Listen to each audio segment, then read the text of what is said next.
Hi students, இன்றைக்கி நம்ம 12th maths example 9.15 chapter 9ல் இருக்கிற ஒரு எக்ஸாம்பிள் சம் அதுக்கு எப்படி ஈஸியாக ஷார்ட்கட் மெத்தடில் சால்வ் பண்ணலான்றதை பார்க்க போகிறோம்.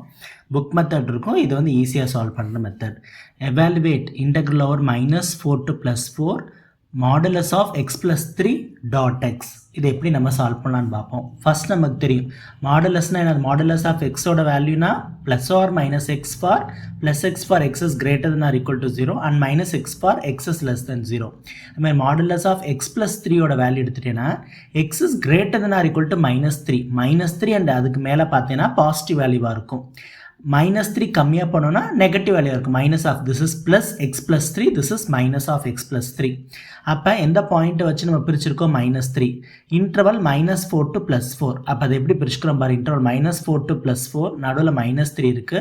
அப்போ -4 to -3 first interval, -3 to +4 second interval. அப்போ ரெண்டு இன்டர்வலை பிரிச்சுக்கிறோம். -4 to +4 -4 to -3 ஆகவும் -3 to +4 ஆகவும் ரெண்டாக பிரிச்சுக்கிறோம்.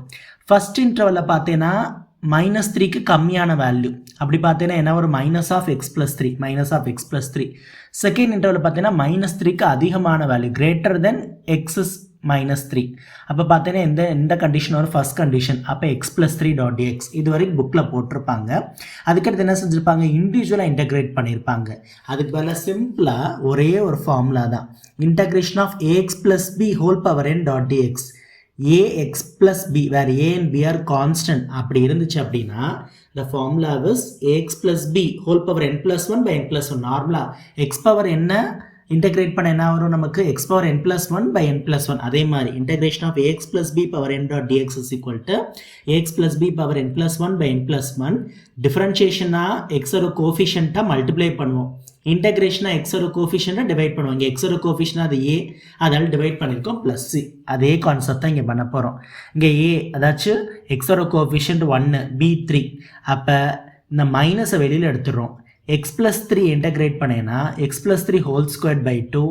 லிமிட் பார்த்தீங்கன்னா அப்பர் லிமிட் -3, லோயர் லிமிட் -4. அதே மாதிரி இங்கே x + 3 whole square by 2, upper limit +4, lower limit -3. அப்போ இந்த 2 வெளியே எடுத்துருவோம். So -1/2. First upper limit substitute பண்ணுவோம். -3 + 3 0, 0² மைனஸ். லோயர் லிமிட் சப்ஸ்டியூட் பண்ணால் -4 + 3 is -1 ஹோல் ஸ்கொயர். ப்ளஸ் இங்கே 1/2 வெளியில் எடுத்துருவோம். First upper limit 4 + 3 7² minus lower limit -3 + 3 0². -1/2 0 -1 square பண்ணினா +1, அப்போ -1.